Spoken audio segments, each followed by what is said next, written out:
saya pernah baca ayat Al-Quran itu tentang ahli kitab. Ahli kitab menurut sudut pandang dari Islam itu apa ya?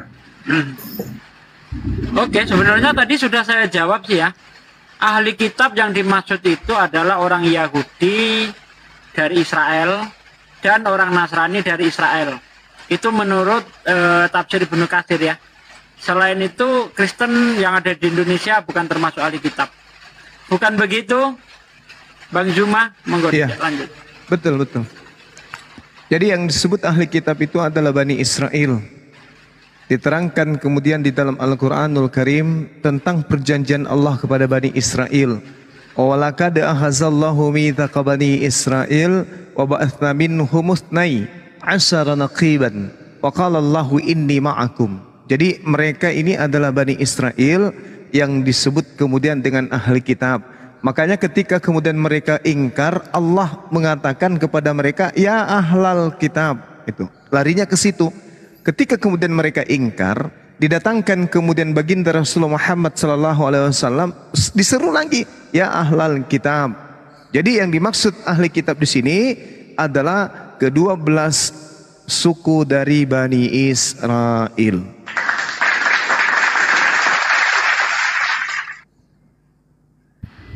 Oke, terima kasih penjelasannya. Ya. Dalam artian begini, Bang. Siap.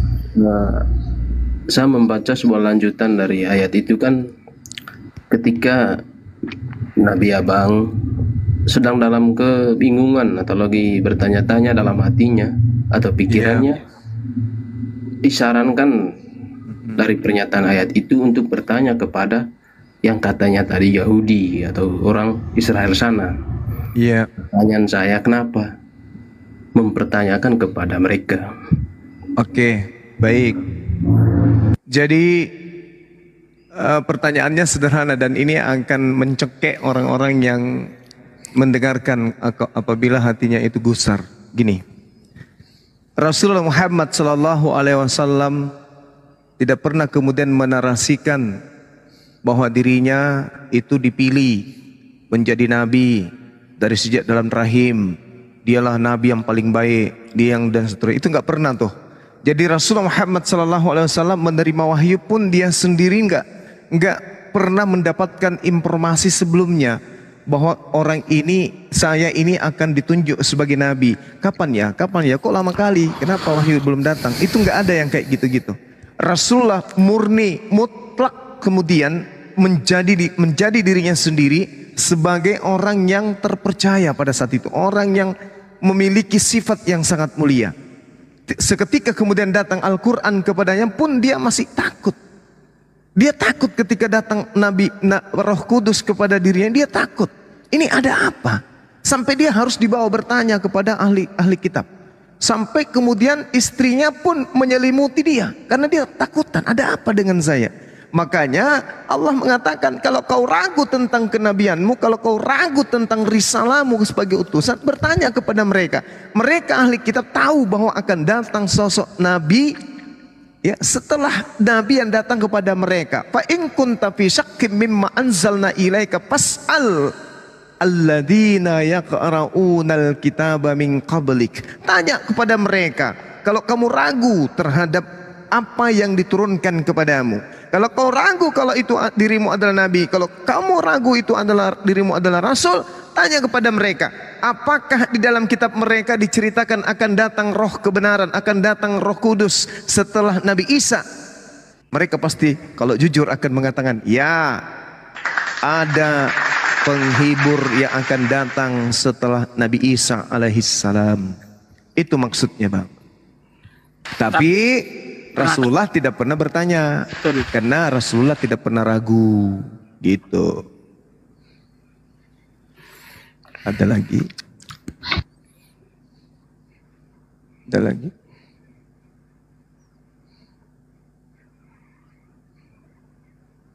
Huha! Jadi Nabi Muhammad nggak pernah kebingungan seperti yang Anda narasikan tadi ya. Nggak pernah kebingungan, tidak pernah bertanya. Rasulullah itu percaya bahwa apa yang diturunkan kepadanya itu dari Allah, itu jelas. Ini saya noise ya. Gara-gara nomor HP kebanyakan yang cek. Enggak, di tempat saya lagi gerimis hujan. Oh gitu. Oh.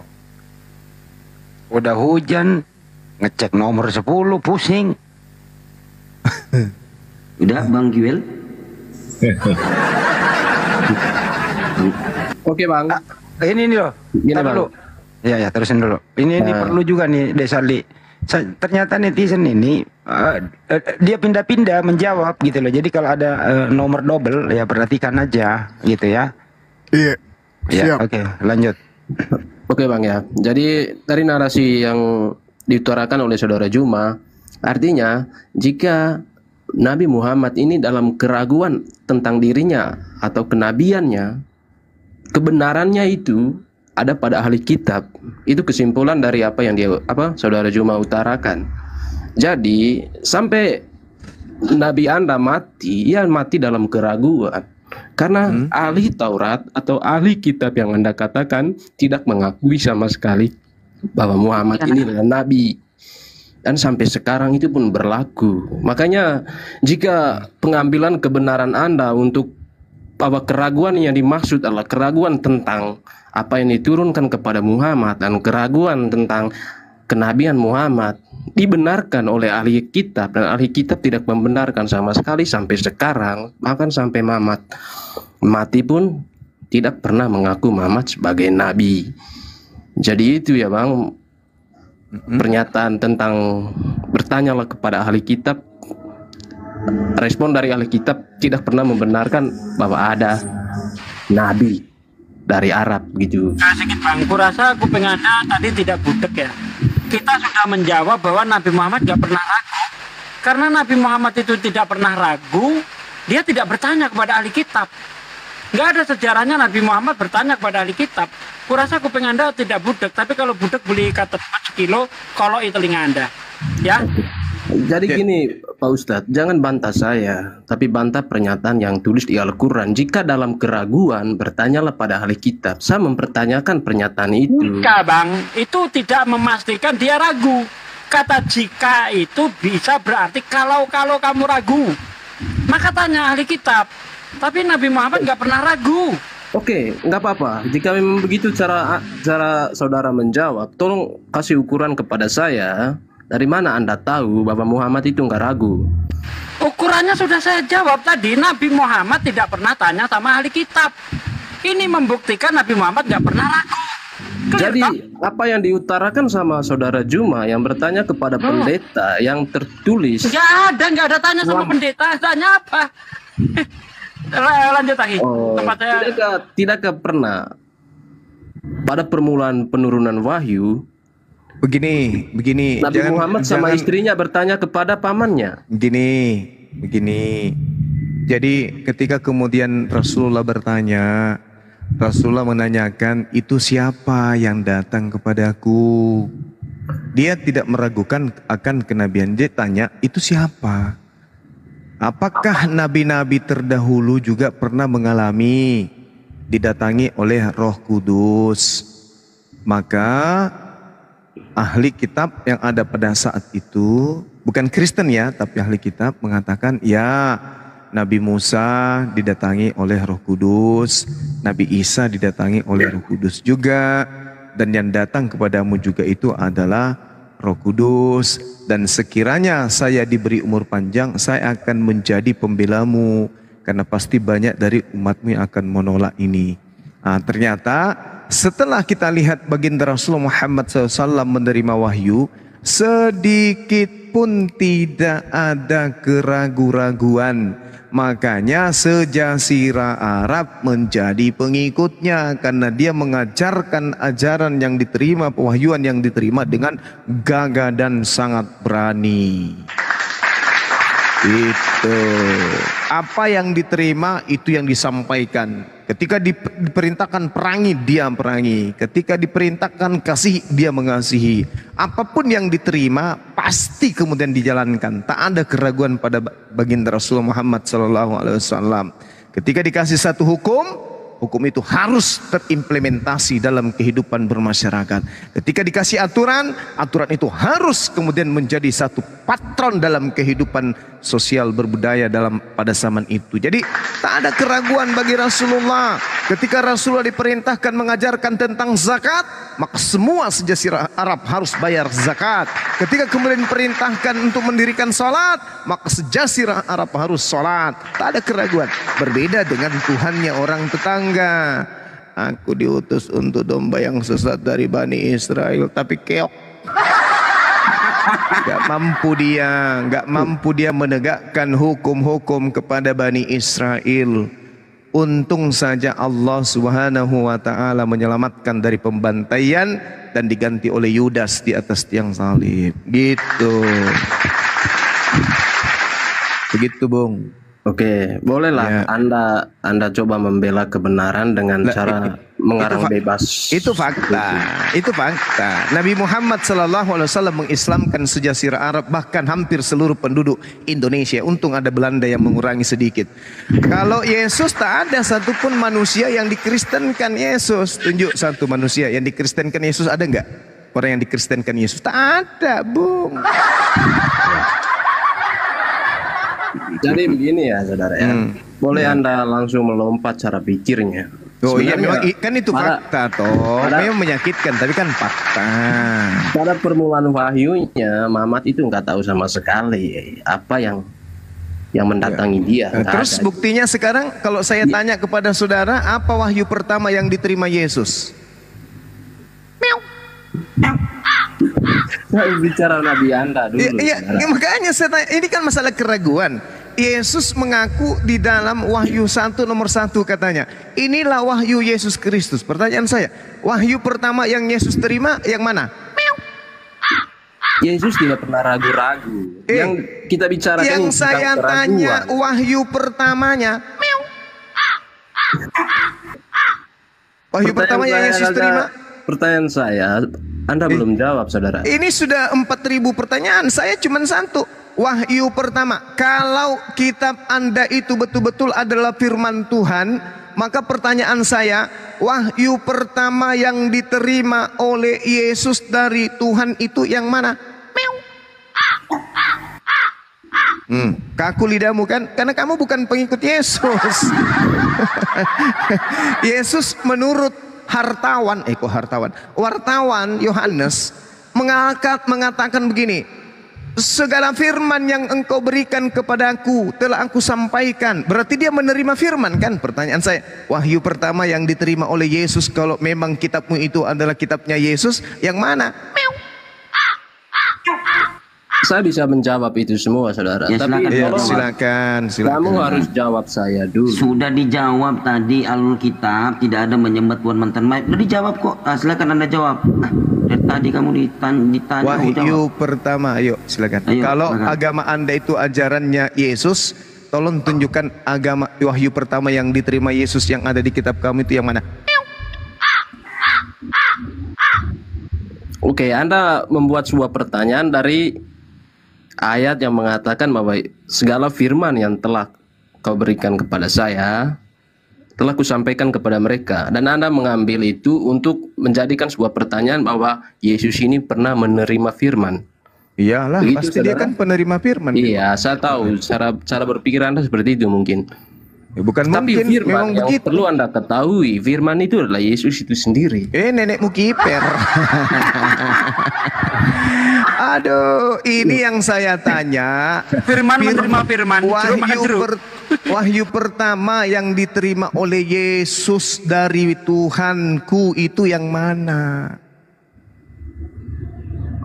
Supaya kita tahu bahwa agamamu itu adalah agama yang diajarkan oleh Yesus, buktikan mana firman yang pertama kali Yesus terima dari Tuhannya. Yang mana?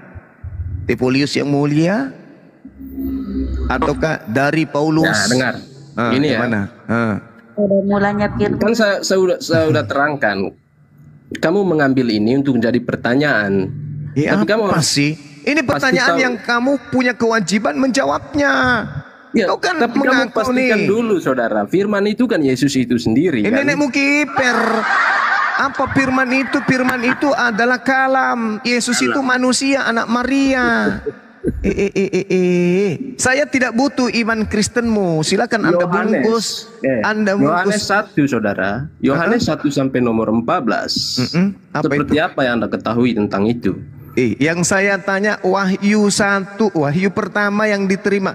Kalau di Rasulullah kan Iqra Bismi rabbikal ladzi khalaqa khalaqal insana min alaqa. Itu wahyu pertama. Nah, Yesus juga menerima wahyu. Tolong tunjukkan wahyu pertama yang mana?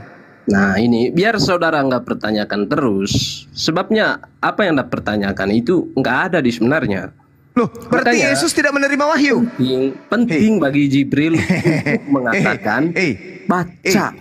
Berarti Yesus tidak menerima wahyu. Yesus tidak menerima wahyu. Wahyu apa yang diterima Yesus? Yesus tidak menerima wahyu.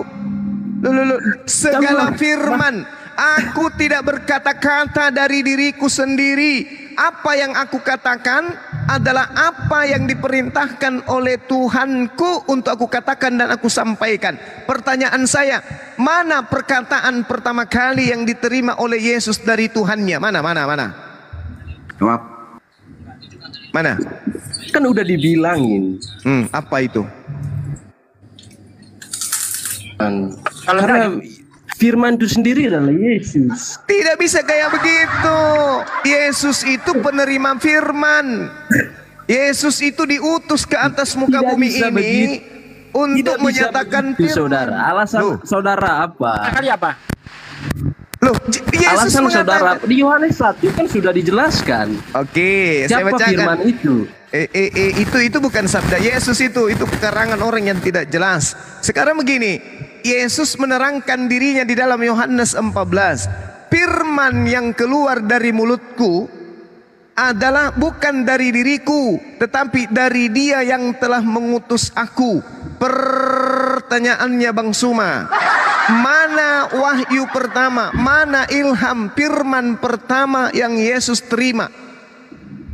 Tunjukkan.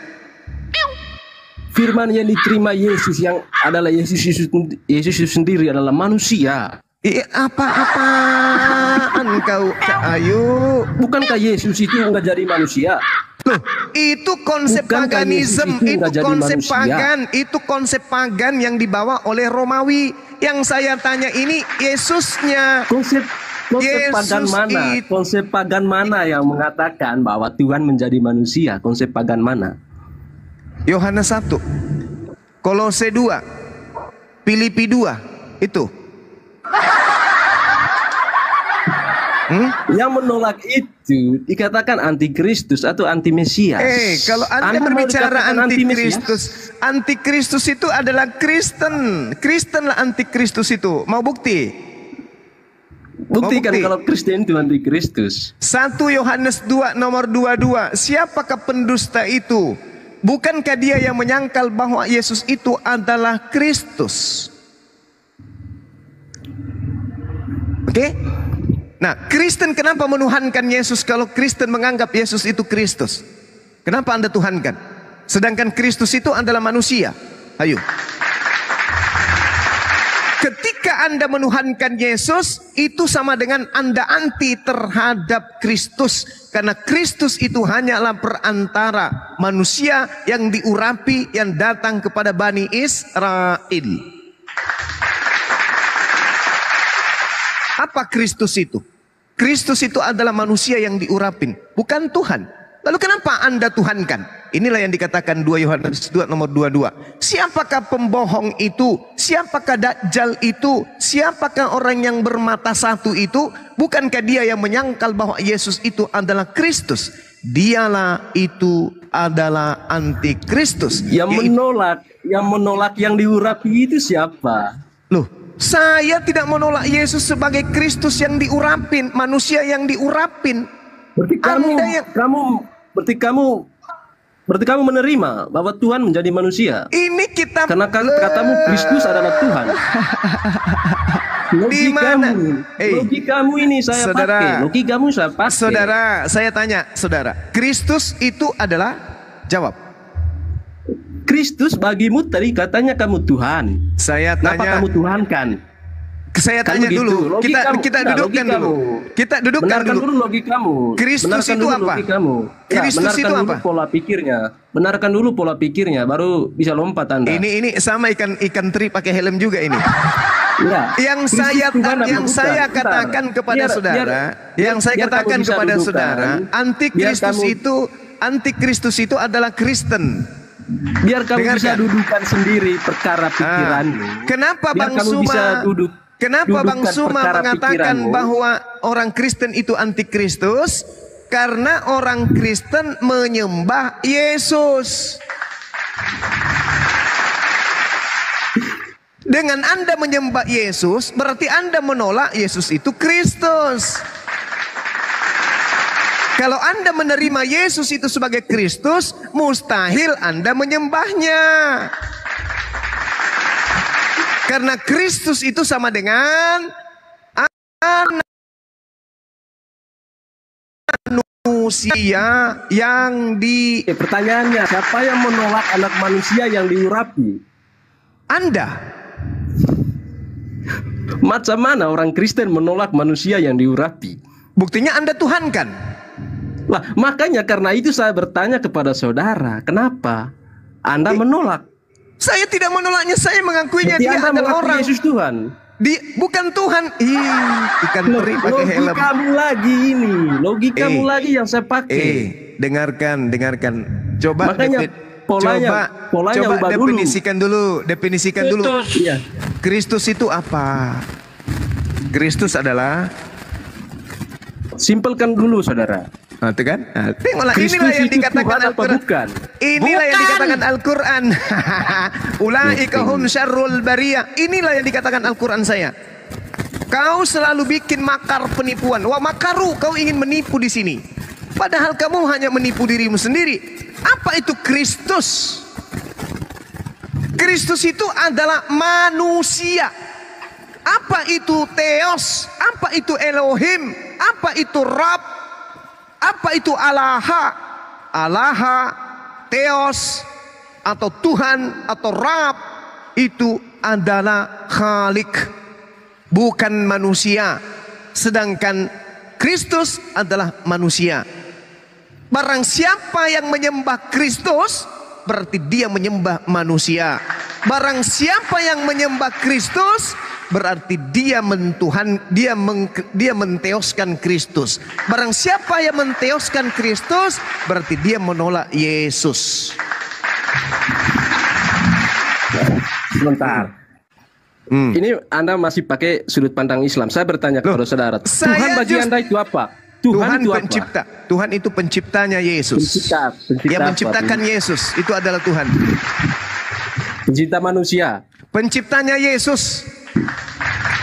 Pencipta manusia. Yang menciptakan Yesus itulah Tuhan. Pencipta manusia. Yesus manusia, dia dicipta oleh Tuhanku. Jangan kau bilang dia kodok, apalagi ayam. Jangan. Yesus itu manusia. Titik. Jadi Tuhan menurut Anda apa? Yang menciptakan Yesus. Yang menciptakan Yesus. Yesus Itulah manusia apa? Apa ayam? Kau bilang Yesus ayam? Hah? Anak ini udah 3 kali bolak-balik masih nggak paham.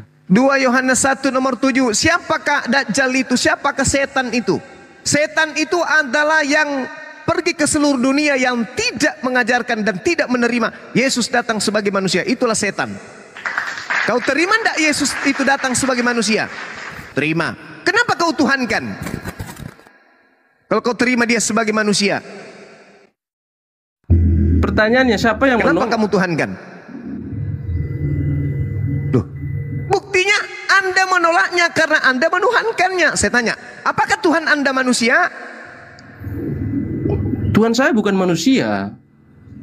Nah itu Tuhan terbukti kan? saya menjadi manusia. Saya nggak tolak. Tuhan Anda menjadi manusia. Yes. Oke? Ketika dia menjadi manusia, apakah dia mampu berbuat apa-apa dari dirinya sendiri? Ketika dia menjadi manusia, dia akan menjadi manusia. Nah, Nggak mungkin ketika dia menjadi manusia, Tuhan. ketika dia menjadi manusia, di dalam data Yohanes 5 nomor 30, aku manusia, aku tidak dapat berbuat apa-apa dari diriku sendiri. Betul? Ya, justru karena itu. Justru karena itu ikan teri pakai dalam helm. dirinya dia itu ada Tuhan. Dengarkan saya. Yesus mengatakan, aku tidak dapat berbuat apa-apa dari diriku sendiri. Itu Tuhan Anda tuh. Nah, sekarang pertanyaan besarnya adalah, makhluk manusia yang bernama Yesus ini tidak bisa berbuat apa-apa dari dirinya sendiri. Lalu siapa yang membuatnya menjadi Tuhan?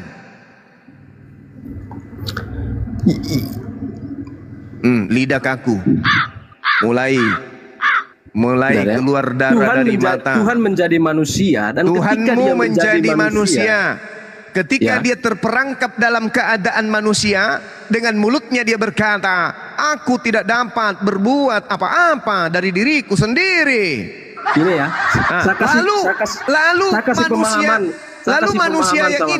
Lalu manusia yang tidak bisa berbuat apa-apa ini, bagaimana caranya bisa menjadi Tuhan?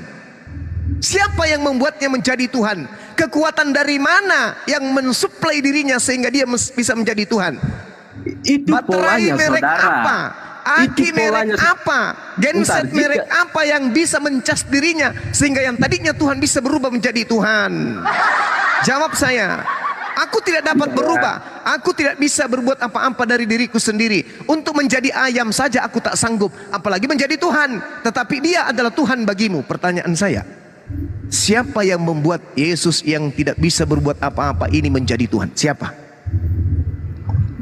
Tidak ada yang membuat Yesus itu jadi Tuhan, tapi Tuhan Yesus itu yang bisa membuat dirinya jadi manusia. Lalu menjadi Tuhan. Oke, saya ikuti alurnya. Tuhanmu jadi manusia. Nah, sekarang setelah dia jadi manusia, masuk ke kandang ayam. Masuk ke kandang manusia. Begitu dia mau keluar dari kandang manusia menjadi Tuhan lagi di luar sono, siapa yang membuatnya bisa keluar dari lingkungan manusia menjadi Tuhan? Siapa? Lidahmu kaku kan? Kaku kan lidahmu? Bentar, saya terangin lagi ya. Silakan. Tuhan menjadi manusia, dan ketika dia menjadi manusia, dia mengaku apa? Tidak bisa berbuat apa-apa, berarti sah. Nah sekarang karena kalau dia bisa berbuat apa-apa, kita sudah sampai level itu. Kita sudah sampai level itu. Sekarang bagaimana Tuhanmu kalau kamu sampai level itu. Sekarang Tuhanmu yang manusia ini. Saya uji sekarang kamu. Setelah sampai pada level itu, dengarkan, jangan kau seperti Rudi Yohanes kau. Ikan teri pakai helm, udah tidak ada ilmu, sombong kau. Tuhanmu yang sudah terperangkap dalam dimensi kemanusiaan, bagaimana caranya dia bisa seperti satria baja hitam berubah?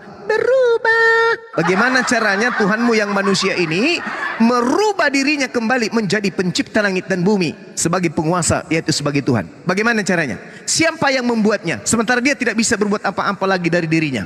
Untuk sekedar makan pepaya busuk aja dia sudah nggak sanggup. Dia tidak bisa berbuat apa-apa dari dirinya sendiri. Nah sekarang bagaimana caranya nih? Dia sudah terperangkap jadi manusia. Dia tahu hari kiamat, tak bisa. Ayo, membuat buah ara berbuah, tak bisa. Ayo, bagaimana caranya dia yang sudah jadi manusia, pelangak pelongok sana sini, ngok. Gimana caranya bisa menjadi Tuhan kembali? Ayo, kasih saya data. Oke, bagaimana cara dia untuk menjadi Tuhan kembali ketika dia menjadi manusia kan? Iya. Kan udah diawali dengan pernyataan tadi, dia tidak bisa berbuat apa-apa sebagai manusianya. Makanya, karena masih ada Tuhan dalam dirinya, makanya dia bisa membangkitkan dirinya kembali. Sebab kalau dia mengaku sendiri, dia menjadi manusia, dia bisa berbuat apa-apa jadi manusia. Maka pertanyaan saudara itu berlaku di situ. Ikan teri pakai helm. Ikan teri pakai helm. Tuhanmu menjadi ayam. Oke, misalnya nih, ada ayam menjadi sapi. Sapinya ingin menjadi kembali seperti ayam. Tapi sebagai sapi dia berkata, saya tidak bisa berbuat apa-apa dari diriku sendiri. Pertanyaannya, si sapi ini untuk menjadi ayam, siapa yang membuatnya bisa menjadi ayam kembali? Jawab. Oke, saya ikuti. Ayam menjadi sapi. ayam menjadi sapi, dan ketika menjadi sapi, si sapi ini mengaku tidak bisa berbuat menjadi apa-apa. sapi seutuhnya. Tidak bisa berbuat apa-apa dari dirinya sendiri. Masih ada sayap di si sapi ini. Masih ada bukan sayap. sapi itu namanya. Sapi campur ayam. Itu bukan sapi namanya, itu bom-bom. Pengakuannya. Dasar lu. Ini konteks logikamu, begitu cara berpikirnya. Loh, bagaimana Ketika dia mungkin menjadi kamu kamu pernah sebenarnya tidak dia melihat nggak ada mengaku. sapi punya sayap? Hah? Konteksnya, ini pengambilan konteks, saudara. Pencocok Loh, logikan konteksmu. Itu makanya aku bilang kau itu tidak masuk akal. Agama kau itu akal-akalan. Bukan nggak masuk akal. Akalmu yang nggak Akal-akalan. masuk. Agamamu itu irasional. Mana ada sapi pakai sayap? Lu pikir Akalmu yang nggak bom-bom. masuk, saudara. Akalmu yang nggak masuk. Tuhanmu, Kamu Tuhanmu mengambil datang contoh. Sebentar, di dalam kamu Kolose, mengambil- dengar, dalam kamu mengambil Filipi 3, contoh. Filipi 2, nomor 6, nomor 7.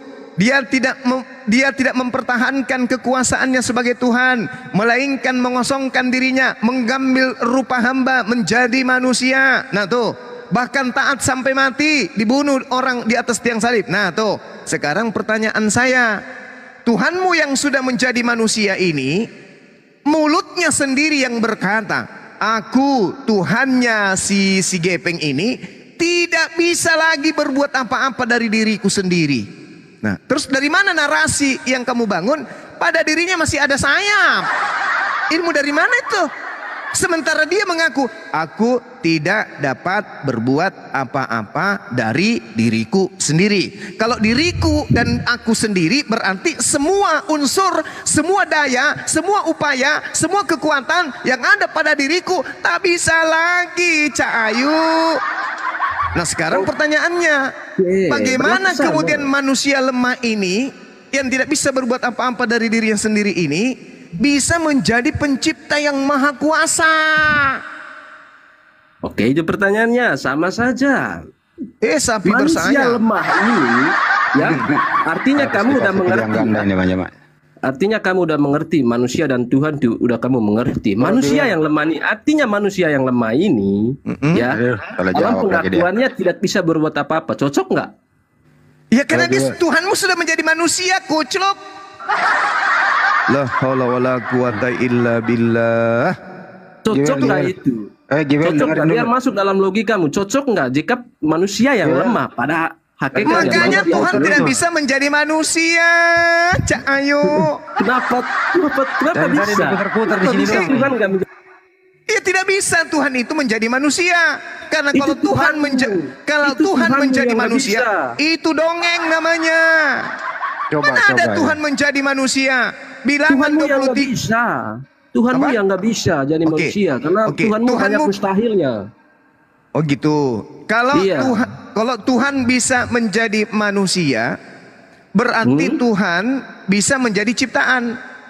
Loh, kenapa nggak bisa? Kenapa kamu membatasi? Nah, yang menciptakan Tuhan yang tercipta tadi itu siapa? Tuhan pencipta. Ya, Tuhan menciptakan dirinya sendiri gitu. Tuhan pencipta. Bisa menciptakan yang dirinya menciptakan sendiri. manusianya Bisa. Yesus itu loh, yang menciptakan manusianya Oke. Yesus. Berarti Tuhan menciptakan dirinya sendiri. Dengarkan manusia gepeng. Kalau ada ciptaan, meski kau kasih gelar Tuhan, tetap aja namanya ciptaan. Berarti Yesus itu adalah sama dengan Tuhan ciptaan.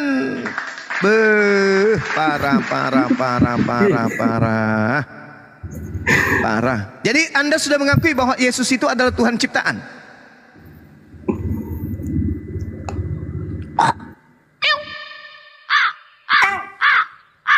Gimana? Putar kemana lagi anta? Yesus bukan Tuhan ciptaan. Tadi Anda sudah mengakui itu. Tuhan itu sendiri yang menciptakan dirinya menjadi manusia. Berarti Tuhan Yesus itu adalah Tuhan ciptaan. Dah selesai. Loh, memang. Memang udah diakui udah. Manusia Yesus itu diciptakan. Manusia Yesus itu diciptakan di rahimnya Bunda Coba gini Maria. gue sekolahin dia nih. Berarti Kristen menyembah Tuhan ciptaan. Selesai. Kemanusiaan, ingat ya. Ala Nabi.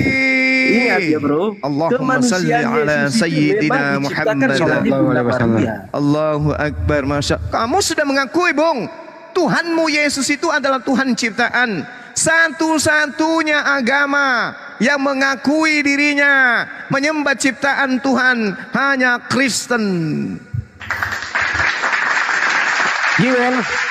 Giwel. Sudah kubilang ente hanya ikan teri pakai helm Enggak, biar begini, dianggap bro. besar. Ya, dengerin ini Giwel. Gue mau kasih lu Berbicara pertanyaan sederhana. Dengerin. Oh, udah Tuhanmu, udah Tuhan ciptaan, udah selesai. Udah. Silakan Bang. Giwel, waktu Tuhanmu menjadi manusia, apakah masih ada Tuhan? Jawab. Gini bro, kamu terlalu jauh tentang Saya ulang bicara kembali. begitu. Waktu Tuhanmu menjadi manusia, apakah masih ada Tuhan? A ada, B tidak ada. Jawab. Diam. Saya ulang ya. Udah selesai. Waktu Tuhanmu waktu Tuhanmu menjadi manusia, apakah masih ada Tuhan? A ada, B tidak ada. Jawab. Logikamu gimana bro? Waktu Tuhan menjadi manusia, apakah Tuhan itu ada? Kan begitu Iya, simpelnya. apakah masih ada Tuhan? Premismu gimana? Tuhan menjadi manusia. Ingat, Tuhan menjadi manusia itu Ini sih ada kok bro. Ya Tuhan menjadi manusia, hei. Iya, kenapa kamu Tuhan. bilang tidak ada? Tuhan itu ada berapa? Tuhan itu cuma satu. Tuhan menjadi manusia. Itu tetap Ketika masih ada Tuhan dong. yang Tuhan satu yang menjadi ini, manusia itu ada. ketika Tuhan yang satu ini merubah diri menjadi manusia, Tuhan di situ ada berapa? Oh, Tuhannya itu, Tuhan yang merubah diri itu kan Tuhannya. Iya, saya tanya samamu. Nah, itu kan Tuhan itu logikamu satu. susah banget di situ. Tuhan itu satu menjadi Iya, manusia. Tuhan yang menjadi manusia itu Setelah tetap Tuhan yang Tuhannya. satu ini menjadi manusia, Tuhan pada saat yang satu ini menjadi manusia, wujud Tuhan pada saat itu apa? Wujudnya manusia. Manusia itu pintar. Nah, sekarang Tempati sungguh kong. sekarang Tuhan yang sudah menjadi manusia ini tinggal satu, yaitu yang menjadi manusia. Nah, tak ada lagi Tuhan yang lain, tinggal Yesus. Pertanyaannya, ketika Tuhan itu tinggal Yesus, ternyata Yesus ini adalah Tuhan ciptaan. Pertanyaan saya, ketika Tuhan kemudian membuat kandang, masuk dia dalam kandang itu sendiri menurut saudara, jadi manusia dia, ternyata dia terpenjara oleh keadaan kemanusiaannya. Dia tidak bisa berbuat apa-apa lagi. Pertanyaan saya tadi, siapa lagi yang bisa membuatnya menjadi Tuhan kembali? Jawab. Oke, ketika Tuhan masuk dalam kandang dan terperangkap di situ, ingat dia ada masuk dalam kandang itu jadi apa dulu? Jadi ayam. Oh, jadi ayam. Lihat pengakuan dari ayam ini. Lihat pengakuan dari Apa? ayam ini. Bagaimana pengakuan dari ayam ini? Aku tidak dapat berbuat apa-apa dari diriku. Jadi ayam ini enggak sepenuhnya. Yang bicara tadi aku tidak dapat berbuat apa-apa dari diriku, Ayam. ini siapa? Ayam. Tuhanmu kan? Ayam. Tuhanmu kan? Ingat. Tadi Tuhanmu. kamu masuk kandang, terperangkat. Kamu jangan larikan, ceritakan itu cuma ayam. analogi supaya kau itu sehat. Tuhanmu menjadi manusia. Ya. Tuhanmu tinggal ya. satu, memang satu katamu, yaitu Yesus. Nah, Dalam Tuhanmu, pengakuan manusianya Tuhan- gimana? Tuh. Memang dia menjadi manusia 100% atau 50%? 100% dalam pengakuannya gimana? Ya, berarti 100% manusia. Iya, pengakuan Sebagai- kalau 100% manusia itu harusnya gimana? Lemah dong. Ya lemah memang. Kan dia Iya. mengaku. Nah, dia kan mengaku. Dia kan Dia tidak mengaku. bisa karena dia lemah, tidak bisa berbuat apa-apa, berarti fix dia 100% manusia. Ah. Tidak bisa berbuat apa. Yang Pertanyaannya, berbuat dalam dirinya Yesus siapa? pertanyaannya adalah manusia ini bagaimana caranya dia bisa menjadi Tuhan kembali? Pengakuannya gimana? Kembarannya kemanusiaan Rudi ini Yohanes. tidak bisa berbuat apa-apa dari dirinya sendiri, saudara.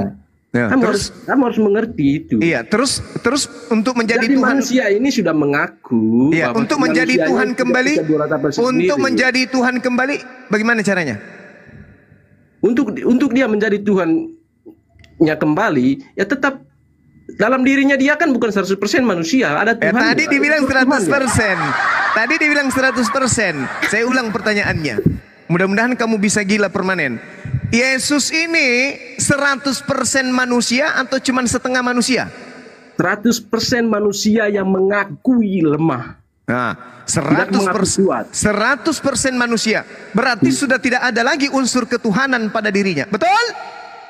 Loh, namanya manusia kan beda sama Tuhan. Iya, makanya saya tanya. Yesus mengaku 100% manusia. Berarti pada diri Yesus tidak ada lagi 1% pun unsur ketuhanan. Betul? Brother, namanya kalau unsur manusia nggak ada 100% pun unsur Tuhan. Nah, berarti dia tak ada unsur ketuhanan pada dirinya kan? Apa pengakuannya kemanusiaan ini? Jangan apa kau tidak? bertele-tele. Hei. Yesus 100% manusia, berarti tidak ada sedikit pun unsur ketuhanan pada dirinya. Betul? Pengakuannya gimana? Kok jadi Yesus yang kau jadikan acuan? Yesus itu tidak mengakui dirinya sebagai Tuhan yang jadi manusia. Pengakuannya Yesus tidak pernah mengatakan itu imanmu. Itu imanmu yang menuduh dan memfitnah Yesus, menuduh Tuhan. Makanya dikatakan antikristus itu adalah yang menyangkal Bapa maupun yang menyangkal Anak. Sekarang saya tanya, sehat kalau dalam membaca itu menalar juga pentingnya. Ikan teri pakai helm kayak Udah gini. 100%. Kau itu hanya ibaratkan tabung gas yang dikasih roh sampai kau bisa bicara kau. Otakmu itu nggak berfungsi kau. Jadi manusia, dengarkan saya. Dalam pengakuan. Logikamu saja yang dibutuhkan di situ, brother. Logikamu saja. Jangan kau panggil brother sama saya. Saya tidak pernah bersaudara dengan monyet. Okay. Tuhanmu, dengarkan. Hanya disentuh sebuah akal sehat. Tuhanmu memahami itu saja. Tuhanmu menjadi manusia 100%. Tidak ada lagi unsur, tidak ada unsur ketuhanan pada dirinya lagi, meskipun 0,1%. Pertanyaan saya, manusia 100% ini bagaimana caranya merubah dirinya yang 100% manusia menjadi 100% pencipta langit dan bumi? Bagaimana caranya? Sebab kemanusiaanku tidak dapat berbuat apa-apa. Lalu yang membuatnya menjadi Tuhan? Ya Tuhan yang dalam dirinya itu. Nenekmu kiper, udah turunkan. Orang gila ini.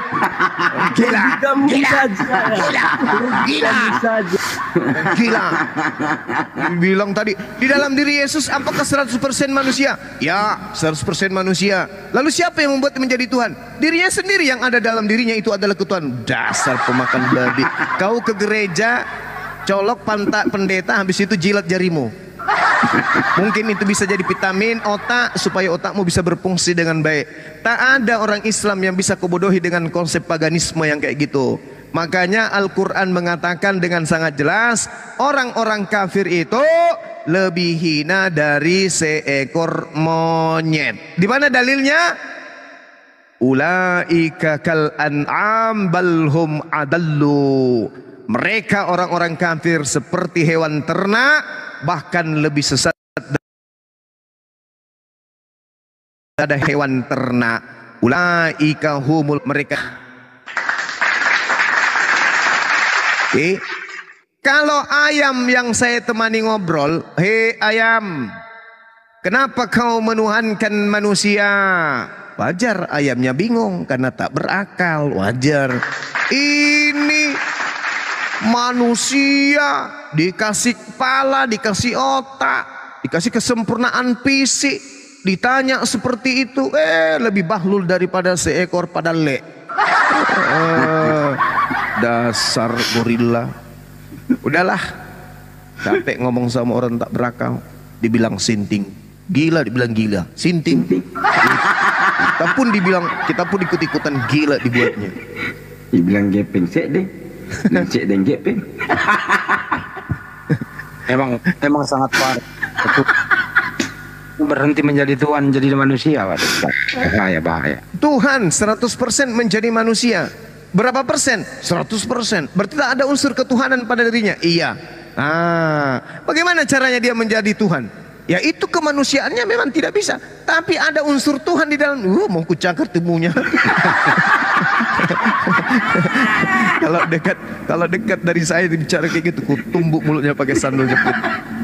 Mestinya bukan kata-kata Tuhan menjadi manusia. Mestinya kalau dia pinter tuh, Tuhan ikut masuk ke dalam diri manusia. Gitu. Harusnya Tuhannya merasuki anak Maria. Jadi Yesus ini hanya kerasukan Tuhan. Nah itu. Itu harusnya ini jadi bulat. Tapi tidak bisa juga dia mengatakan kerasukan Tuhan, Bang Handi. Kenapa? Banyak kelemahannya. Tidak, karena di dalam Kolose 2 nomor 9 yang pada dirinya semuanya itu adalah Tuhan. Coba baca. Iya ya betul. Iya. Apapun yang ada pada dirinya itu Tuhan semua tuh. Ya, Bahkan aduh parah ini. Parah. Terus kalau dia Yesus ada Tuhan di dalam dirinya, kenapa dia istirahat? Kenapa dia tidur, makan gitu? Ya yang tidur kan kemanusiaannya Bang Handi. Tapi yang bahaya ini Bang Handi, kenapa dia takut?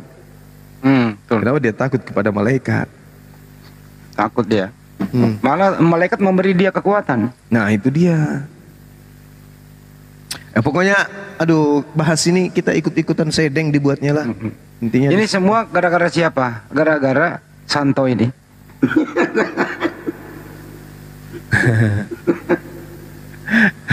Bilang sedeng, dibilang gila Sinti, dibilang Sinti gila.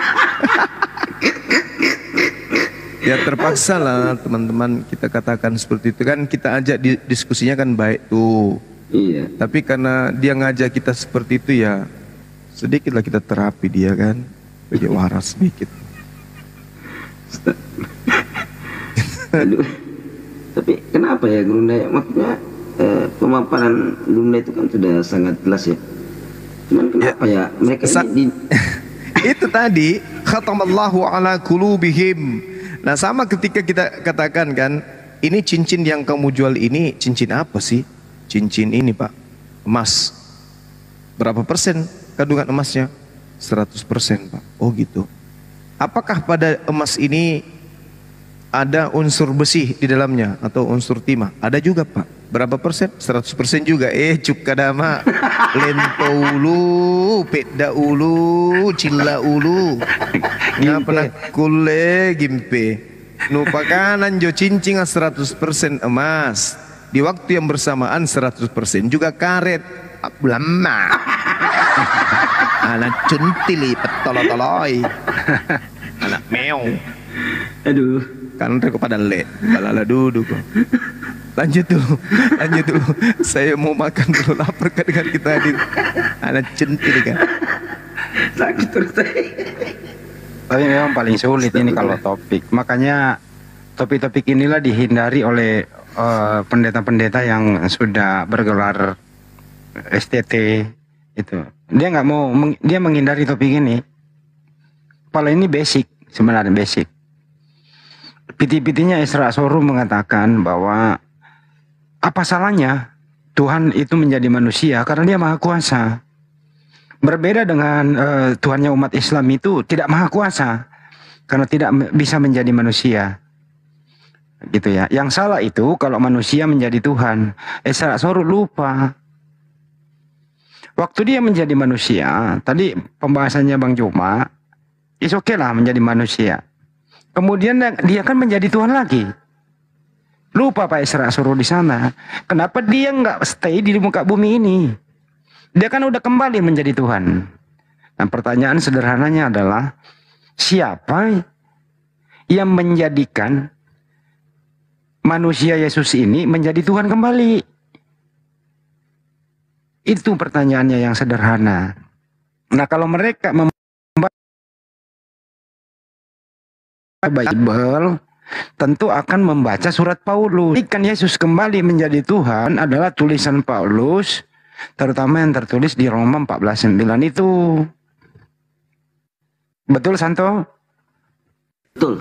Nah, sama di Kisah 2:36 kalau nggak salah ya. Iya. Gitu. Jadi Tuhan menjadi manusia, berhenti menjadi Tuhan. Kemudian mati di tiang salib, hidup kembali menjadi Tuhan. Nah, mestinya Pak Pendeta Esra Ashoru juga paham itu. Gitu loh. Ya, mudah-mudahan Esra Ashoru mendengarkan di luar sana. Bang Andi, sorry Bang Andi. Iya. Coba lihat di belakang Bang Andi itu apa itu yang besar Bang Andi? Di belakang Bang Andi itu. Kepalanya bom-bom. Bukan. Sapi terbang Bang Andi, sapi terbang. Oh.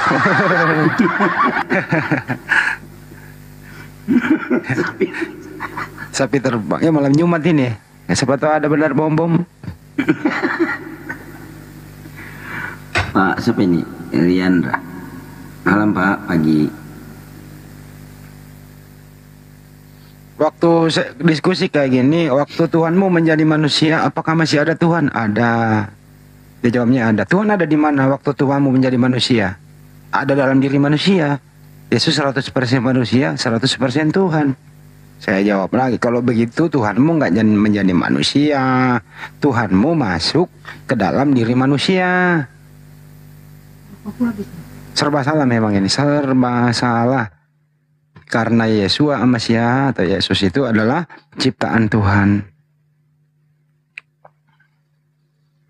Tamunya mau disapa. Ah, ini dia nih.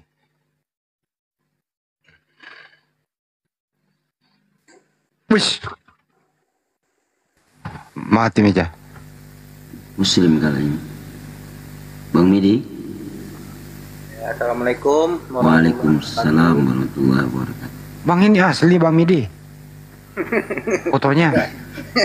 Hah? Oh, malam Jumat jangan bikin kaget-kaget.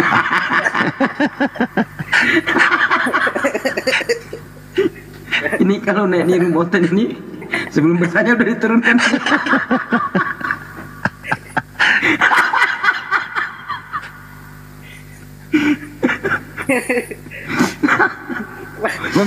Ini asli apa?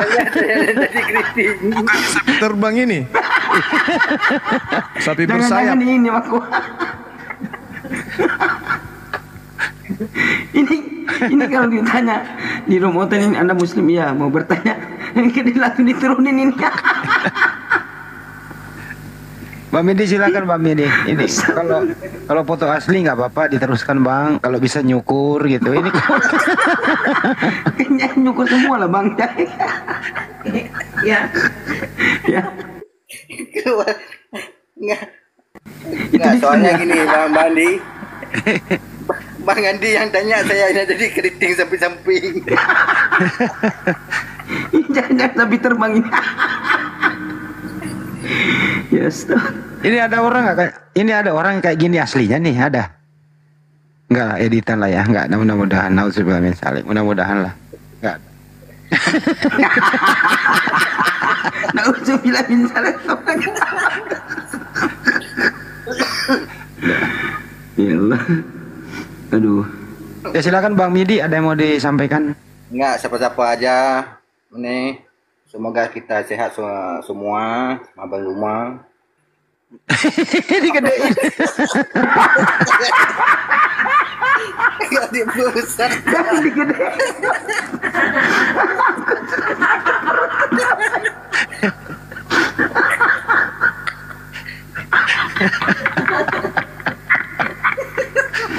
Bangku kumis lagi. Jadi gedein lagi. Ya silakan Bang. Udah keluar keringat saya. Assalamualaikum warahmatullahi wabarakatuh. Waalaikumsalam.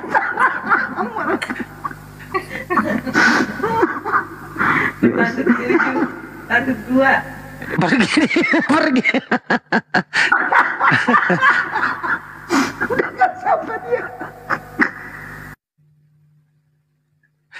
Itu Mbak D, malam Jumat Mbak Billy naik kayak gini, aku nakutin kayak sapi terbang.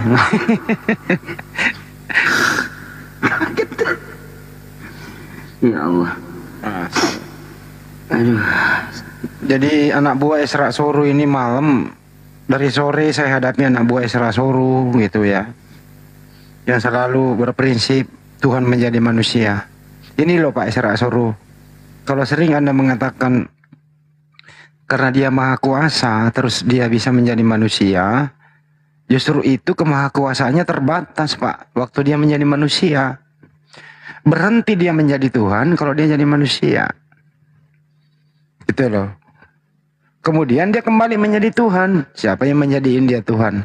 Udahlah Pak Isra, suruh itu piti-piti Anda dihapus supaya tidak banyak orang mengadopsinya masuk ke room ini. Kasihan kan kayak tadi. Itu ya Pak Isra, suruh mulai didengerin lah. Gak ada itu Tuhan menjadi manusia. Manusia itu baru bener. Belum lagi prosesnya menjadi manusia. Dia melalui kandungan.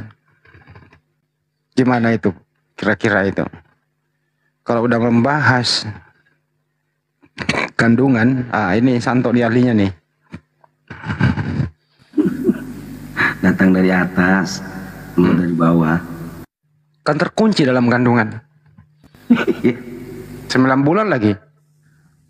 Tadi perumpamaannya ayam jadi sapi. Apakah ketika ayam jadi sapi, sapi ini masih ada unsur ayamnya? Ada katanya. Sapi, ya. Sapi bersayap. Bisakah kemudian sapi ini ketika dia jadi sapi dia mengatakan aku tidak bisa berbuat apa-apa dari diriku. Nah, pertanyaan saya, bagaimana caranya sapi ini bisa kembali berubah menjadi ayam? Jawabnya, ya bisa. Karena pada sapi tersebut masih ada sayapnya, kata dia.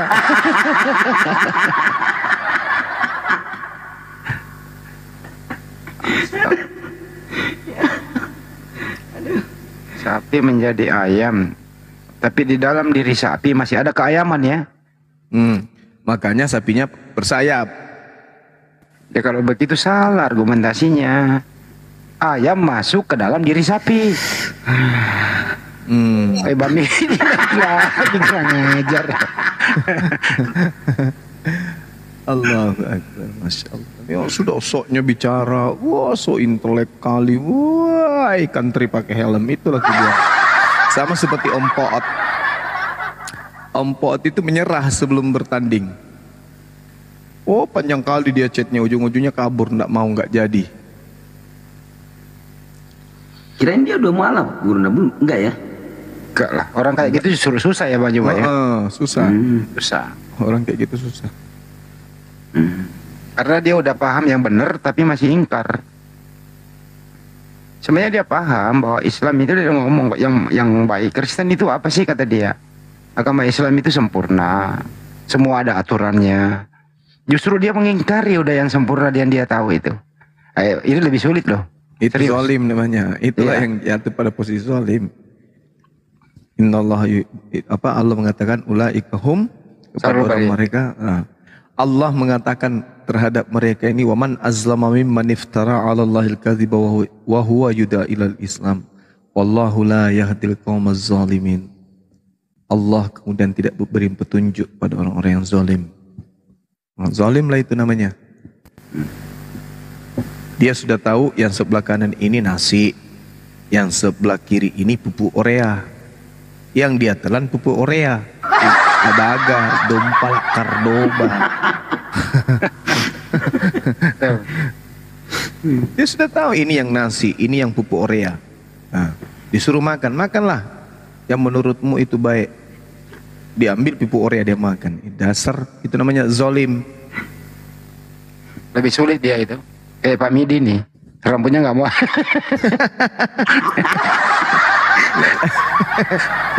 Ini rambutnya ini pakai anti badai ini. Ini kalau datang angin ribut ini, angin ributnya yang lari. Jadi teman-teman di follow beliau. Nanti kalau di tempat kalian itu ada angin topan atau angin badai yang kayak terjadi di Bandung kemarin, telepon segera biar datang bapak ini. Ini Banyuma ini Bami Bini kalau ada di parkiran motor nggak bisa beda yang mana helm yang mana. Bisa-bisa orang salah ambil. Cuman pesan saya Bang Midi, ini pesan dari sebagai seorang sebagai saudara ya, sebangsa dan setanah air.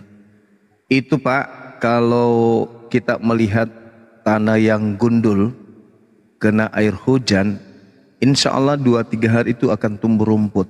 Nah, pesan saya, kalau Anda sudah melihat ada awan gelap mau hujan, tolong berlindung Pak. Takutnya nanti kena rintik-rintik hujan, tumbuh rumput di atas kepala. Bisa nanam sawit. Ya bang, alhamdulillah bapak rumah nggak suruh kasih gemuk juga ada di.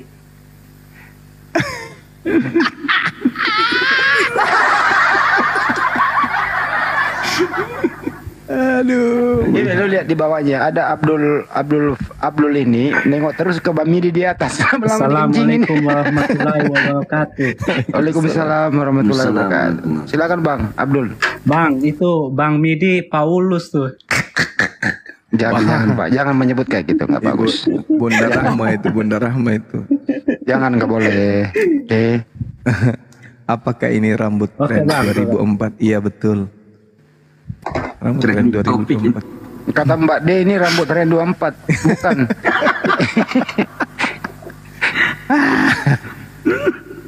Ini yang sering hilang sapu hijau di musola ini.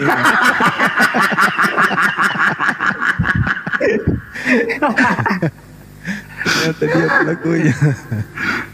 Allahu Akbar. Enggak mau nanya serius Bang Midi. Bang Midi, ini Ya. Anda pakai ini Anda serius apa kebetulan nemu apa gimana? Nggak, daripada sapinya bersayap lebih baik kepala saya mandi. Oh, kepala bersayap. Kepala bersayap. Iya. Masuk. Luar biasa. Nggak, itu editan kan. Tapi ini foto abang. Ya betul, asli itu bang rumah. Allahu Akbar. Masya Allah. Fotonya.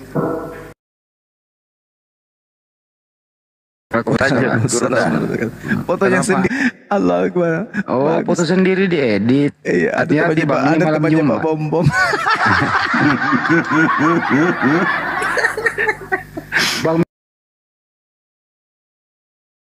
Panjang umur 70 tahun begini jadinya. Ini tinggal pasang bulu ini, jadi sapu ijuk. Aduh, Masya Allah. Ya malam Jumat ini, subuh Jumat kita Mbak D tadinya tertidur, ada Mbak Midi bangun lagi Mbak D itu. marah besar beliau marah besar. Dia bilang gini, pengen rasanya kuratakin jantungnya dan kuludahin ginjalnya. Yang itu tadi yang menghujat itu, dia kan manggilnya Mamat tadi kan? Iya. Iya kan? Siapa dulu nih orang Bone ini? Tumbeng orang Bone dari mana malam-malam orang Bone ini? Habis jual sukun Saya dari pasar. dirungkatkan. Oh gitu. Aduh. Katanya dari sini dia, ini siapa ini? Bisidikin. Mana berani dia naik ke sini. Ada tepin-tepin tadi di bawah. Itu bisidikin dari komalnya sahabat semua. Enggak tahu lah, saya enggak perhatikan kecoa kayak gitu. Ya itu sama tata. Sebenarnya begini ya, mereka sebenarnya udah sepi peminat. Seperti Walabu semuanya gitu lah, supaya mereka punya nama lagi. Ya mereka ingin berusaha diskusi kembali dengan Banyuma, supaya mereka nanti itu akan mereaksi videonya sendiri gitu loh. Pinter dia. Jadi direkam dulu, habis itu nanti giliran Banyuma bicara dia skip, dia ngomong lagi gitu. Jadi dia debat atas rekaman itu, nanti direaksi ulang. Seakan-akan dia mengalahkan Banyuma. Inilah licik-liciknya si Walabu ini. Jadi dia edit dia bahkan. Iyalah. Lihat aja di ininya, video-videonya. Nah saya pikir masih punya telinga kah? Walabu. Ini Walabu dari dulu kita udah blacklist kok, mulai dari grup Zoom. Di Zoom kita udah blacklist. Saya ya, pertanyaan saya Bang Handi, dia masih punya telinga apa tidak? Punya tapi budak. Tidak, soalnya kalau dialog andalan ini telinganya. potong telinga saya. Sudah Walabu. Harusnya jangan potong telinga, rapikan gigi aja yang gigi depan. Potong kulup. Aku nantang Bang Juma. Juma mana? Aku nantang dia diskusi debat. Ya lu yang nantang tapi lu yang dibayar, gimana sih? Mestinya kalau nantang itu gitu ya, datang ke Jakarta siapkan tempat gitu. Woi ustadz seluruh Nusantara, ya siapkan tempat saya mau lawan. Siapa lu mau disiapin tempat? Tempat lu itu di kandang babi, Rudi, bukan di sini. Mungkin maksudnya kandang domba, Bang Handik. Nggak layak. Nggak layak itu dua, itu anak Batak tuh sama Rudi nggak ada gunanya itu, teman-teman dinaikin di Komal Muslim.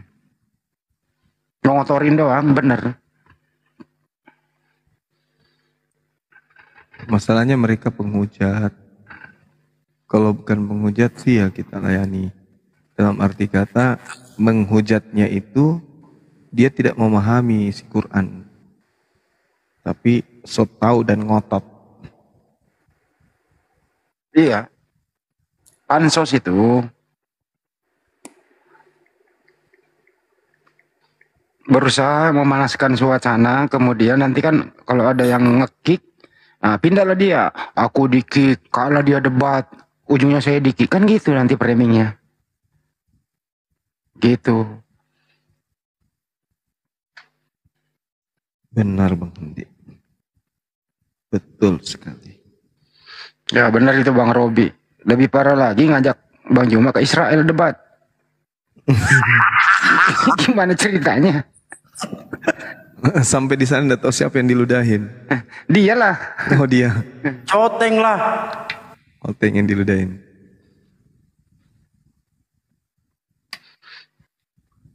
Orang Yahudi itu mana berani menghina Islam. Dia paham mbak sembahannya sama. Nah, kalau mereka di sana orang bawa salib, orang lagi ibadah, bawa salib. Diludahin. Ya diludahin sama bocah. Bocah lagi. Sapi terbang naik lagi. Ada lagi Bang Midi. Bang Midi gimana? Tanah warisan udah dijual? Belum, tunggu mati satu lagi. Waduh, kelamaan Bang. Kita mau bikin salon ini. Bikin salon. Bang Midi tinggal di mana sih?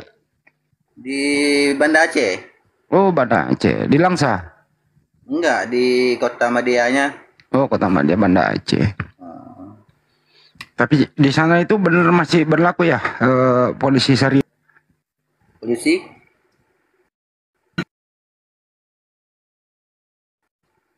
Aceh, Bang Andi tahu kepanjangan Aceh? Canda ya, nggak boleh. Enggak bercanda. Ada cara enak hidup.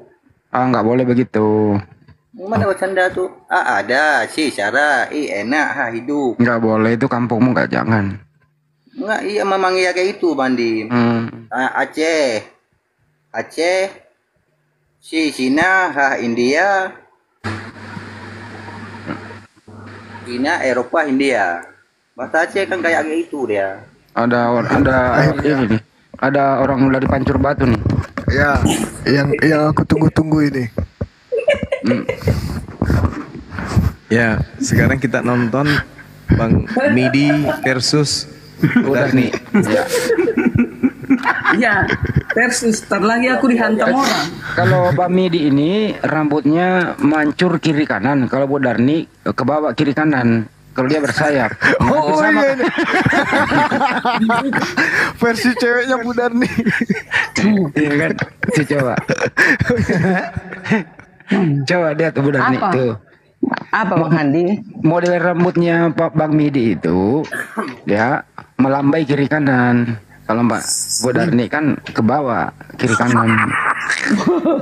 Bukan, itu kesetrum kali. Korslet itu. Korslet. Aduh. Puting beliung. Aku mau bertanya. Tanya apa? Tanya sama saya aja. Enggak lah. Aku mau tanya Bang Handi dulu yang jawab. Apa sih Bodarni? Tapi kita hanya setengah jam ya, ngantuk aku. Bodarni selalu datangnya di Mike Nexo. Enggak, aku di bawah-bawah lo nonton. Aku kan dengar-dengar. Aku mau belajar-belajar. Itu tadi topinya Tuhan menjadi manusia. Bodarni juga. Bodarni tadi topinya Tuhan menjadi manusia.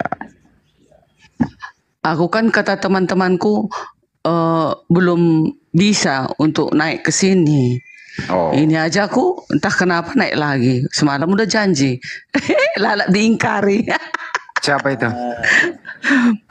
Biasalah. Biasalah teman-temanku yang seiman. Janganlah hadir ke situ katanya. Sedikit. Ya kan enggak. Ya pastilah aku dengarkan teman-temanku. Iya juga lah sampai di sini nanti kalian goreng-goreng aku. Tuhanku kalian hujat-hujat. Paulus Rasul kami kalian bilang palsu, kalian bilang bejat, kalian bilang ini. Enggak pernah bilang bejat. Iyalah orang itu. Enggak. Orang itu di bawah dengarkan panaslah hatinya mau naik enggak dinaikkan. Bu Darni yang tolol-tolol kalian naikkan. Enggak ada permintaan. Iya kan? Kami enggak pernah menghujat kayak gitu Bu Darni. Jangan dipriming lah, jangan. Kan aku kan dengar terus. Jadi kan mereka ada sampai nangis katanya. Kalau Bu Darni naik ke atas, aku sampai nangis lah katanya. Karena Bu Darni asyik tenang aja, nggak mau Bu Darni melawannya. Tolong jangan naik sampai gitu loh kawanku.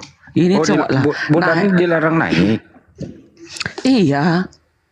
Kenapa? Karena kalau aku di sini kalian hujat mati-matian semua para nabi kami. Kok hujat sih? Gak ada yang hujat kok. Kalau misalnya gini loh Bu Darni, dengarkan dulu ya, saya luruskan. Apa pernyataan Bang Nyoma kita di sini itu, kalau kita berbicara itu datanya di Bible ada. Ini entah kenapa aku naik, padahal aku udah janji nggak naik lagi. Aduh kayak mana tuh? Padahal disaksikan 9 orang. Pasti tergoda dengan suaraku. karena kami di sini ganteng-ganteng semua, makanya Abu Darni naik. Enggak lah. Banyak kawanku ganteng-ganteng lebih dari kalian. Kayak kalian itu masih kecil lah bagiku. Sorry ya.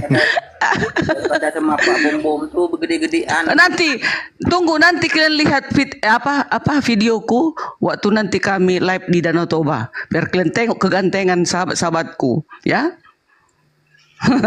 Nanti biar ku foto kiri kananku yang paling ganteng ya. Mana lebih ganteng Bang Juma atau kawan-kawanku?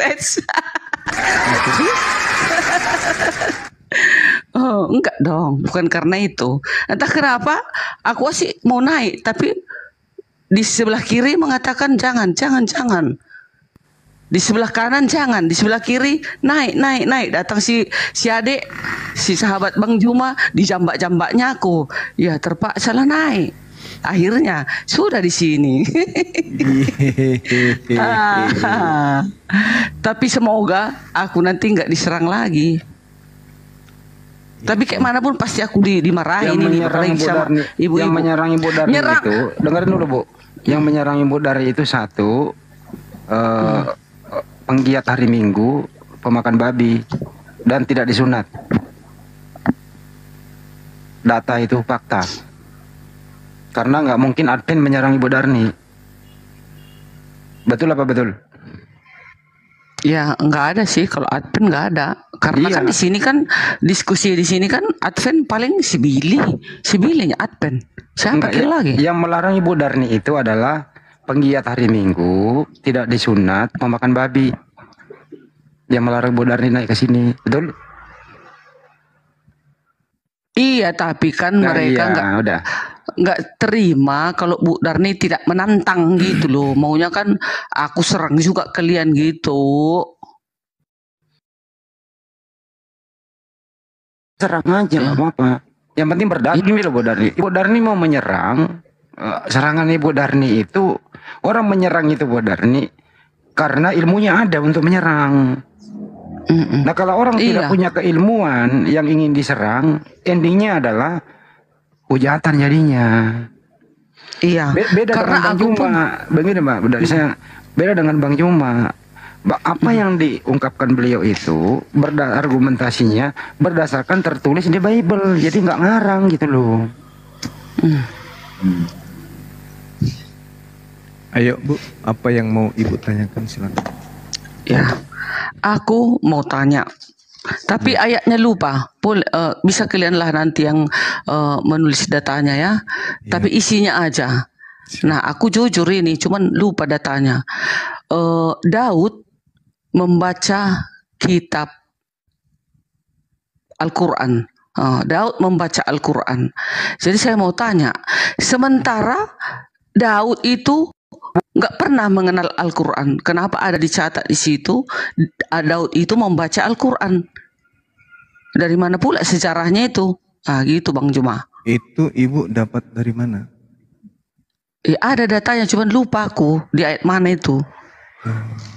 Ada nggak tahu kalian ayatnya itu? Hadits. Jujur lah, jujur. Kalau hadis ada. Hadits mungkin. Kalau hadis ada. Nah hadis itu kenapa ada dicatat seperti itu? Daud membaca Al-Quran di bawah pohon, gitu. Kenapa bisa dia baca Al-Quran sementara Al-Quran kan ada di abad ke-8, sementara Alkitab sudah dicatat abad pertama, kedua, ketiga. Nah, jauh kali dong bedanya. Dari mana pula Daud bisa membaca Al-Quran di bawah pohon katanya? Gimana itu? Mana itu ya? Hadis, coba hadisnya tampilkan dulu Ibu. Itu maka aku bilang lupa aku ayatnya, cuman pernah aku dengar seperti itu. Ini bisa ditanyakan ini sama Bang Juma atau Bang Andi atau siapa gitu. Iya. Jujurlah dulu, ada kan ayatnya seperti itu kan? Pernah saya baca hadisnya. Itu Daud membaca Al-Quran, ya kan? Nah, itu yang mencatat itu pasti itu dari pihak teman-teman Muslim kan gitu. Nah, kenapa bisa dicatatnya itu sementara mana ada dikenal Daud Al-Quran? Dia membaca Tauratnya. Seluruh para nabi membaca Taurat. Itu ajanya. Yang saya tahu dan yang saya pelajari. Kenapa tiba-tiba Daud bisa membaca Al-Quran? Gitu dia Bang Juma. Iya, perlu ini Bu, perlu kemudian kita baca haditsnya gimana konteksnya. Gitu loh. Karena Al-Quran itu kan bacaan. Iya kan? Dan Al-Quran itu kan adanya di Lauhul Mahfuz. Dan itu adalah kalam Allah. Nah, kemudian ketika kita berbicara mengenai Al-Quran, misalnya nih, di dalam Al-Quran surah An-Nisa ayat 163 misalnya. Allah Subhanahu wa Ta'ala memberikan kaidah-kaidah pengajaran kepada nabi-nabi terdahulu, di mana kaidah pengajaran itu ada kemiripan terkait apa yang datang kepada baginda Rasulullah Muhammad sallallahu alaihi wasallam. Contoh misalnya tentang pewahyuan, inna auhayna ilaika kama auhayna ila Nuh wan nabiyyina min ba'di. Sesungguhnya kami telah mewahyukan kepadamu, wahai Nabi Muhammad, sebagaimana kami telah mewahyukan kepada Nabi Nuh dan nabi-nabi setelahnya. Maksudnya bahwasanya apa yang dituangkan di dalam Al-Quranul Karim itu sudah pernah dituangkan kepada nabi-nabi sebelumnya, meskipun ya belum disempurnakan. Makanya dikatakan pada hari ini telah kusempurnakan. Artinya ilmu yang datang dari Allah itu sudah pernah kemudian diterangkan oleh Allah kepada Nabi Daud di dalam Zaburnya. Makanya dikatakan dalam Al-Quran, wa ataina Dawuda Zabura, dan kami telah menjelaskan, memberikan kitab Zabur itu kepada Nabi Daud. Jadi kalau saya memaknai hadis tersebut, inna auhayna ilaika kama auhayna ila Nuhi wan nabiyyina min ba'di, artinya apa yang diturunkan kepada baginda Rasulullah itu sudah pernah diwahyukan sebelumnya kepada Nabi Nuh dan nabi-nabi setelahnya, tapi bukan berupa kitab Al-Quran yang ada di umat Islam, melainkan sebuah bacaan yang isinya adalah terkait dengan ketauhidan. Silakan. Assalamualaikum. Bunda semuanya. Waalaikumsalam. Bos. Assalamualaikum warahmatullahi wabarakatuh. Waalaikumsalam warahmatullahi wabarakatuh. Izin, silakan. Abang-abangku di sini. Iya. Serangannya dari Bu Darmi nih, kita jarang dengar nih. Jadi Bu Darmi, itu dari Sahih Bukhari 3164. Itu sebenarnya salah translate. Bu Darmi ini saya boleh tunjukin ya, izin ya, Bang Zuma, Ustadz-ustadzku di sini. Silakan. Iya, hadis Imam Bukhari 3164. Iya. Iya, ini saya udah buka ini buat Bu Darmi ini. Bismillahirrahmanirrahim. Nabi Daud sangat lincah membaca kitab. Nah, jadi kalau Ibu pakai hadis soft, ini software yang kita selalu pakai. Sahih Bukhari 3164 ya, betul ya Bu ya? 3164. Ya, telah dimudahkan bagi Nabi Daud Allahi salam Al-Quran. Ini kan di sini masalahnya kan? Ya, Al-Quran. Al-Quran dalam tanda kurung kitab Zabur, dia pernah memerintahkan agar pelanak hewan-hewan tunggakannya disiapkan, maka dia selesai membaca kitab. Nah, dicatat ya di sini ya Bu ya. Membaca kitab sebelum pelana hewan tunggangnya selesai disiapkan, dan dia tidak memakan sesuatu kecuali dari hasil usaha tanggapannya sendiri. Nah, jadi kalau kita baca original teksnya, ini tuh salah translate Bu. Yang sebenarnya ini itu kitabu, itu kitab. Jadi di sini sebenarnya aslinya salam membaca kitab Zabur. Dia pernah. Nah, jadi ini yang benar nih. Jadi kalau Ibu baca original teksnya, nah iya, dalam makanya kurung, di sini, iya kurung. Makanya, iya, ya, jadi kalau, di sini. Kalau dalam kurung kan ditambahin. Iya, ibuku sayang. Kalau ini kita nggak baca, nih kalau kita nggak baca, dan Al-Quran ini jadi kitab. Nah, jadi Nabi Daud alaihi salam membaca kitab. Dia pernah memerintahkan agar pelana, karena kita tahu Bu, kitabnya Nabi Daud itu Zabur. Yes, memang. Nah, iya, jadi bukan Al-Quran, ini salah translate. Jadi kalau Ibu baca originalnya, nggak disebut Al-Quran di sini Bu. Ini di original teksnya nggak ada Al-Quran, kitab di sini. Ada yang Bang Daman nih bisa baca nih, enak banget nih. Di sini nggak ada tulisannya Al-Quran Bu.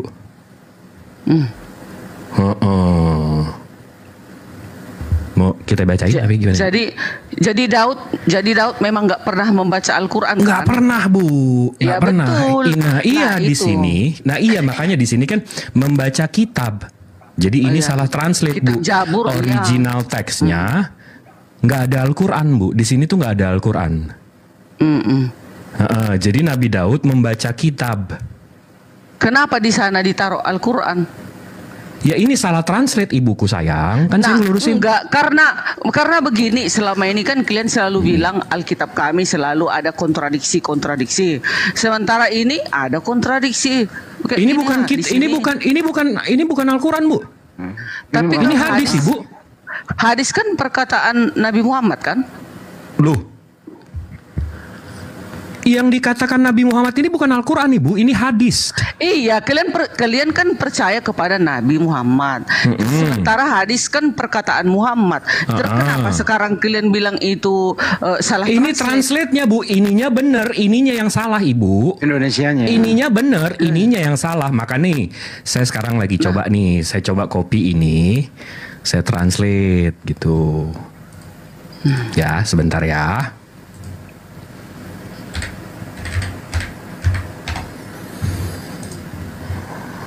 Udah nih pagi-pagi jangan.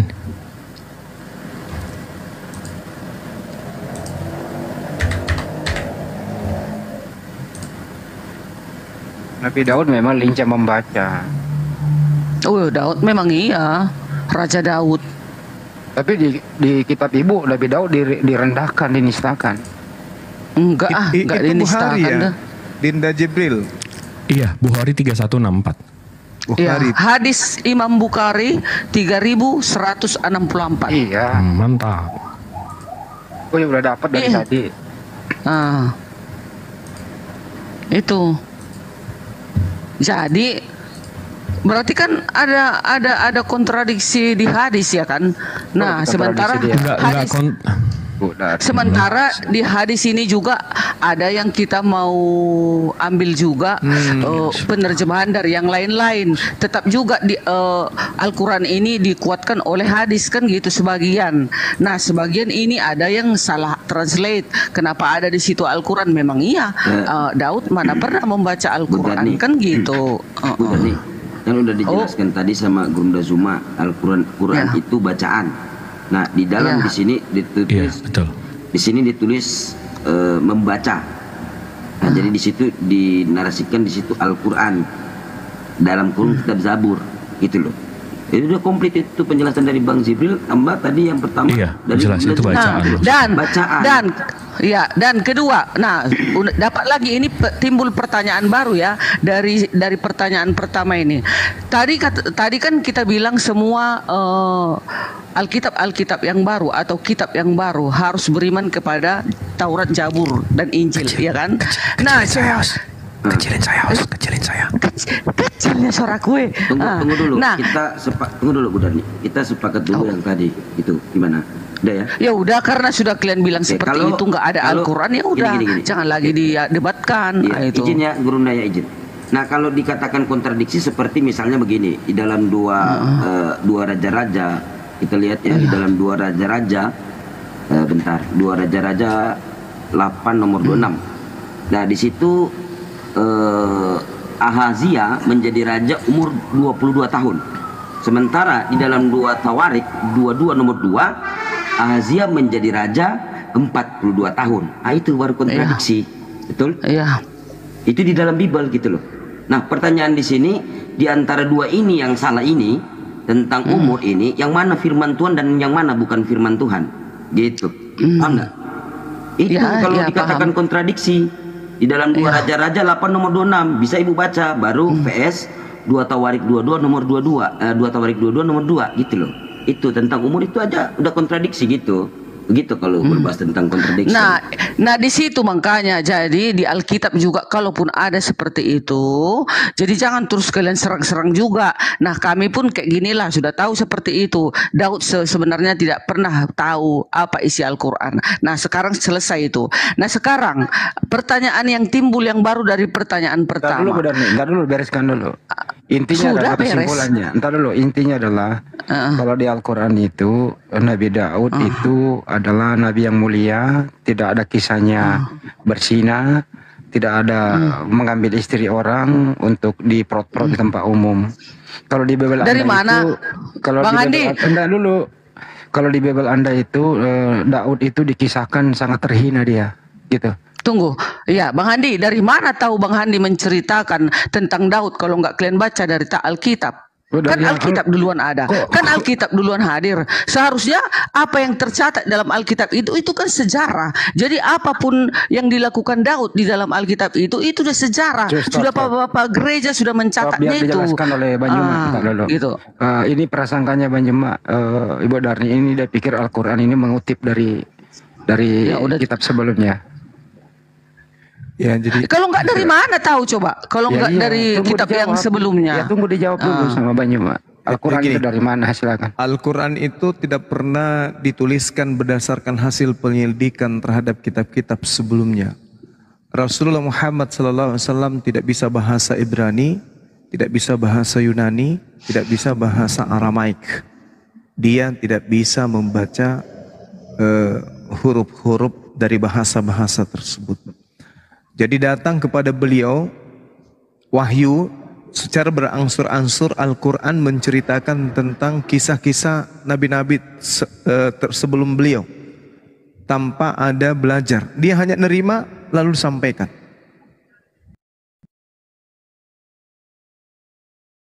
Menerima, menyampaikan, menerima, menyampaikan. Dan ternyata setelah disampaikan semua data-data pewahyuan ini, ya kita lihat dalam keadaannya yang sekarang ini apa yang terjadi terkait apa yang diterangkan oleh Al-Quranul Karim. Jadi keliru kalau dikatakan Nabi Muhammad mengetahui tentang Nabi Daud karena belajar kitab sebelumnya. Tidak. Rasulullah menerima wahyu langsung dari langit tentang Nabi Daud ini. Sementara kitab saudara Kristen ini kan berbeda dari hasil yang dihasilkan dari penelitian terhadap kejadian Iya. masa-masa lalu. Itu Iyalah namanya, iya kan sejarah, iyalah harus ada penelitian dong, baru dicatatkan di buku. Gak mungkin Allah menulis Alkitab kan, pasti manusia. Kan gitu kan Bang Juma. Udah lah itu kan. Sekarang pertanyaan yang kedua yang timbul dari pertanyaan pertamaku tadi. Nanti lupa aku, jangan potong dulu Bang Andi. Nah tadi kan Daud membaca Taurat. Nah kenapa nggak ada dicatat di dalam Al-Quran Jabur itu tadi? Sementara kan di dalam Al-Quran dikatakan kalian harus beriman kepada Taurat, Jabur dan Injil. Seharusnya ada dong tercatat di situ, sama seperti kutanya-tanya dulu. Harusnya itu dicatat dan diteruskan, gitu. Supaya jangan ada yang supaya ada yang tidak diketahui umat gitu. Nah, makanya di Jabur itu semua di situ semua sejarah, semua lengkap di situ tercatat. Kenapa di Al-Qur'an Jabur itu dihilangkan? Itu pula. Gitu. Ya. Jadi kalau ini pertanyaan Bang Juma, ini pertanyaan yang IQ-nya 40 ke bawah ya. Jadi kalau berbicara mengenai Nabi Daud di dalam Al-Qur'an, ada diceritakan Nabi Daud, surah Anbiya misalnya diterangkan bagaimana Nabi Daud pada masa lampau. Surah An-Naml diceritakan tentang Nabi Daud.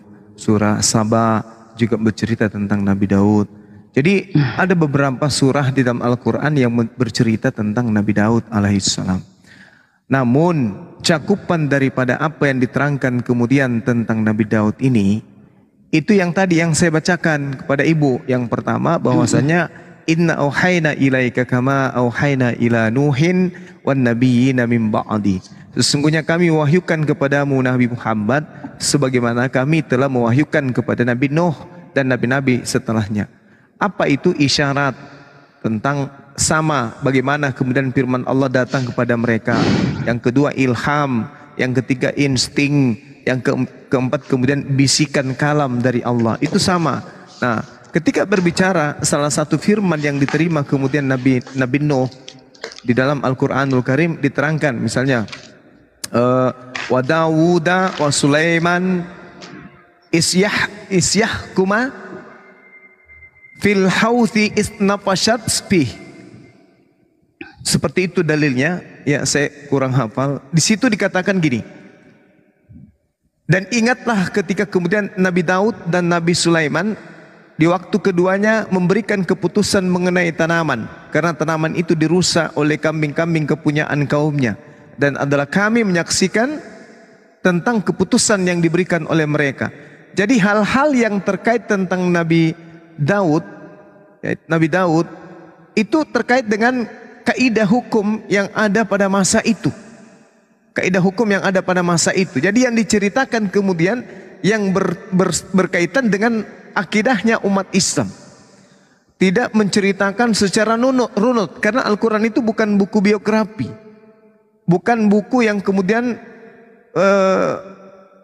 dihasilkan dari hasil penyelidikan. Wa 'allamnahu san'ata labus lakum lituhzinakum min ba'zikum wa hal antum syakirun misalnya. Dan telah kami ajarkan kepada Nabi Daud bagaimana kemudian cara membuat baju besi untuk kamu guna memelihara kamu dalam peperanganmu.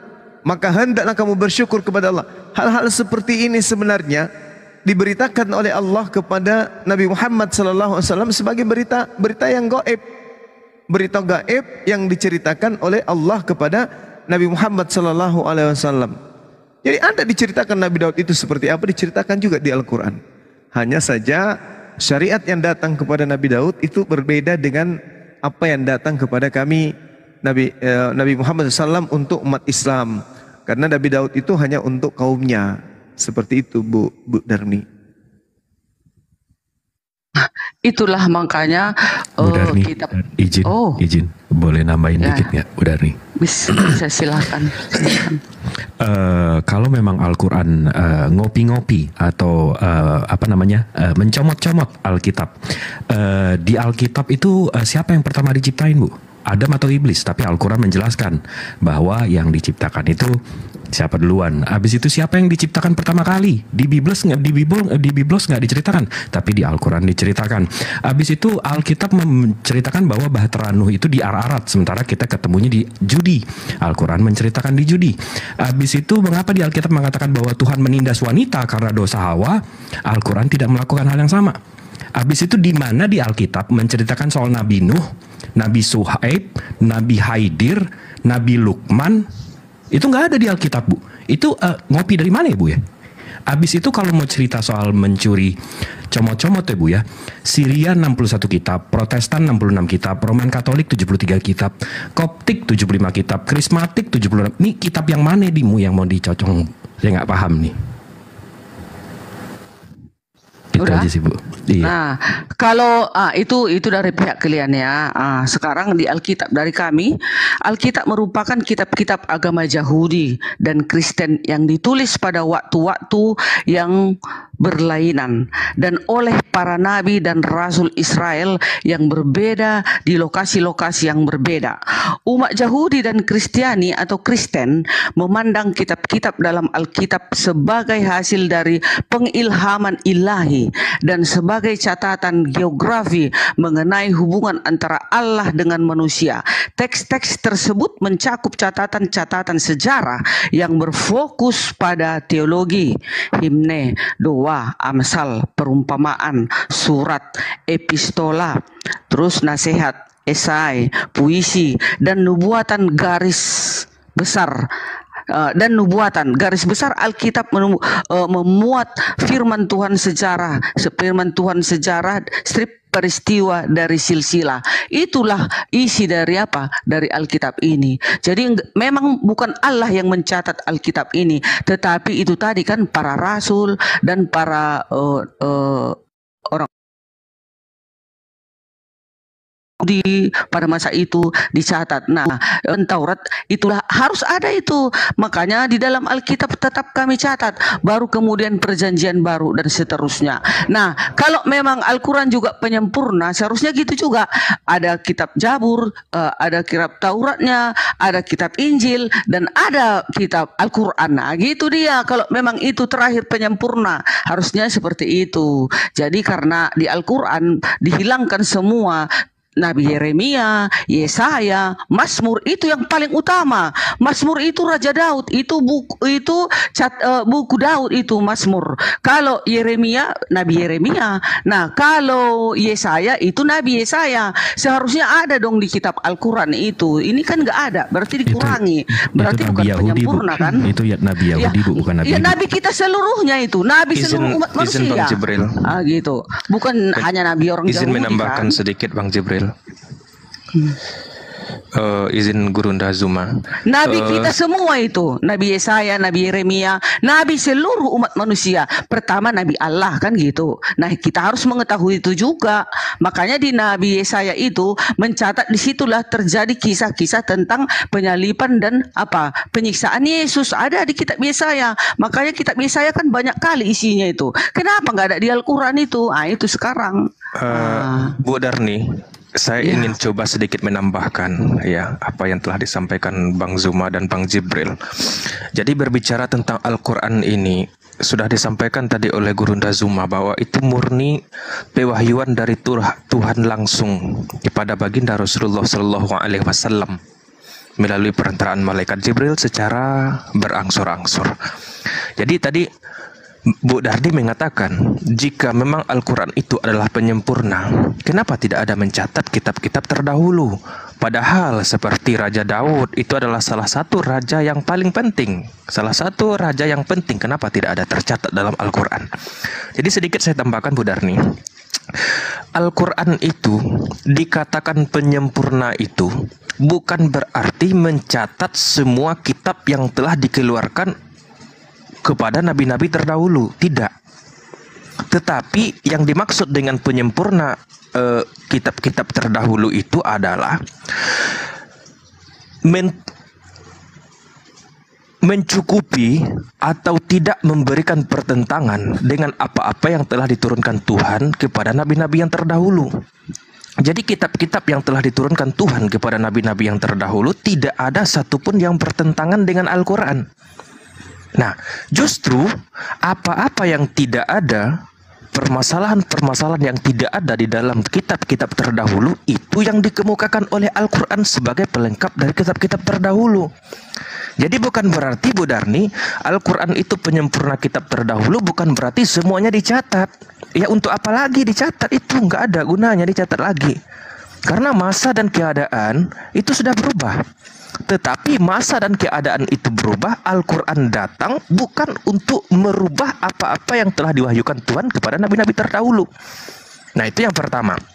Kemudian yang kedua, saya tadi tertarik ya memberikan sanggahan kepada jawaban Bu Darni yang menyatakan bahwa Biblos itu atau Alkitab itu sendiri adalah penelitian-penelitian terhadap sejarah. Betul demikian Bu Darni? Termasuk. Nah, jadi begini Bu Darni. Coba sekarang saya tanya dulu Bu Darni, definisi dari kitab suci yang diwahyukan Tuhan kepada para nabi dan rasul itu apa definisinya Bu Darni? Ya, penyampaian firman Tuhan dari Elohim kepada para nabi gitu. Nah, kemudian itu yang dicatat oleh para nabi dan rasul begitu? Iya. Nah, ya.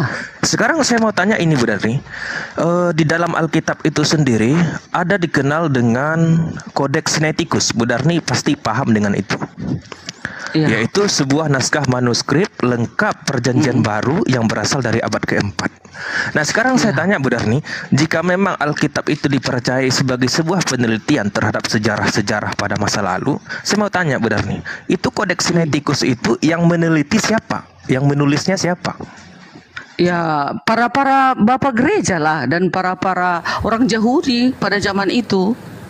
Ya bisa nggak dispesifikkan siapa nama penulis? Nah ini catatan Alkitab ya. Alkitab nanti kalau dibacakan panjang loh. Alkitab kanonik bervariasi tergantung pada tradisi ataupun kelompok sejumlah kanon Alkitab. Alkitab Ibrani dikenal dalam agama Yahudi dengan sebutan Tanak. Nah, perjanjian lama. Perjanjian baru merupakan sekumpulan tulisan karya para rasul yang diyakini sebagai para murid Yesus Kristus.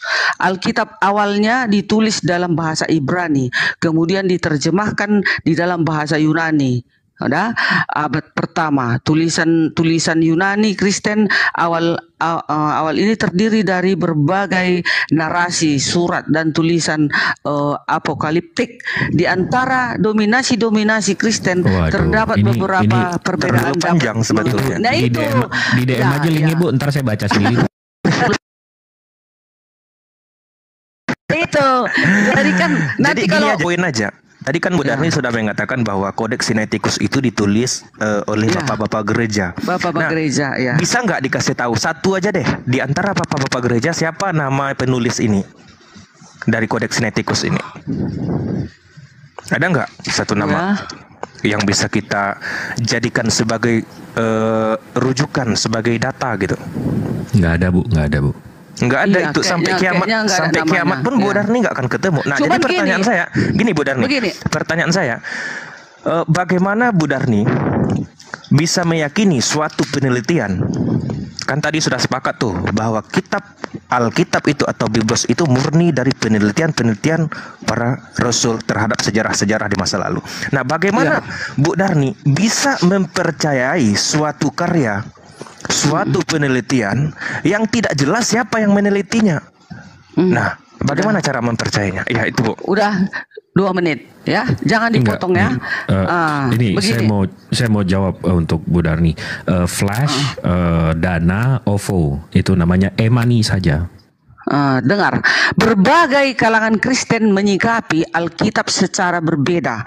Kalangan Kristen Katolik Roma dan semua bapak-bapak gereja didudukkan di situ. Udah, setelah mereka didudukkan maka buku itu bukanlah sembarangan dicatat ini Alkitab ini. Itu bapak-bapak gereja dari segala dominasi itu dikumpulkan, mereka sepakat. Nah, setelah sudah sepakat mereka di kursi, di meja bundar, maka ini dicatat dan dicetaklah buku ini. Ini sudah disahkan ini bukan main-main, bukan kaleng-kaleng, bukan eceknya aku sendiri aja mencatat sendiri, bukan. Ini semua dominansi gereja itu berkumpul itu di suatu rapat mereka. Nah, dikumpulkan nanti dari segala penjuru dan mereka mensahkan bahwa ini harus dicatat. Gitu. Coba Jadi Bu kalau Darni. ada pun satu di antara yang lainnya, siapa nama bapak-bapak gereja yang melakukan meja bundar konferensi pers untuk menulis kitab Codex Sinaiticus ini?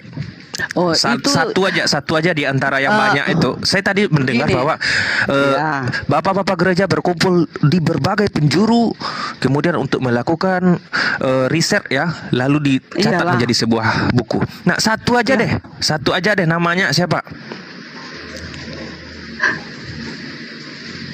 Ayo. Nah, begini loh teman-teman. Ini kan buku ini, Alkitab ini, kan ini sudah disahkan dunia. Jadi kami ini sudah menerima dan sudah mengimani. Kalian bertanya seperti itu, mana namanya, mana ini namanya, mana ini. Itu kan, itu pertanyaan kalian itu kurasa sangat menganehkan. Nanti kalau kutanya seperti yang kutanya seperti tadi Daud itu kenapa ada di situ, kalian bisa menjawabnya. Oh, itu salah tulis, Itu kan hadis, itu salah Bu. translate. Itu kan hadis. Al-Quran kan kita ngebandinginnya sama Al-Quran. Mau saya tunjukin Al-Quran abad pertama Hijriah. Saya cocokin sama Al-Quran sekarang. Mau saya cocokin, Bu? Nah, itu kan di pihak kalian lah itu saya. Sekarang ini Alkitab kami ini. Nah, tadi Ibu kan nggak sudah bisa saya bacakan. digituin. Biblos Ibu nggak bisa digituin. Bukan, aku kan menerangkan. Kalian kan bertanya, nah aku terangkan bahwasanya kenapa Alkitab ini sudah terbukukan dan sudah tercatat. Ini sudah didudukkan semua para bapak-bapak gereja dan mereka sudah duduk di suatu tempat dan rapat mereka di suatu tempat dan dikumpulkan dan dari berbagai dominasi Kristen. Mereka itu membuat buku ini seperti sekarang ini ada lagi Alkitab yang baru contoh. Nah, itu nggak bisa itu asal dicetak sendiri itu satu orang, tidak. Itu semua dikumpul lagi tuh bapak-bapak gereja itu. Maksudnya bapak-bapak gereja pendiri ketua-ketua organisasi Kristen ini dipanggil, didudukkan mereka, dan kalau ada pun perubahan itu semua hadir di situ. Nggak boleh sembarangan satu orang memindahkan itu, mencetaknya itu di mesin cetak. Oh, tidak bisa, tunggu dulu dipalu, dicatat, baru ditulis ini Alkitab, baru beredarlah dia seperti itu. Itu yang kami imani, yang saya tahu. Nah, kalau masalah siapa namanya, nanti saya carikan lagi namanya. Nah, itu. Tetapi jelas gitu. Sampai kiamat pun Bu Darni nggak akan bakalan ketemu. Tapi kalau mau coba ya nggak apa-apa dulu. Iya kan banyak dia loh, namanya juga sini kan sudah bertahun-tahun, beribuan tahun, ya kan. Jadi kan ini sudah disepakati ini semua, makanya ini terdapatlah jadi Alkitab, dituliskanlah di sebuah Alkitab. Nah, ini bukan satu orang mencatatnya ini kan. Nah, sudah saya baca tadi dari bervariasi gereja. Sudah dikumpulkan itu Alkitab ini dan dicatatkan. Itu dia. Pertanyaannya udah dijawab ya. Pertanyaan Ibu Darni kami sudah jawab ya. Ya tahu.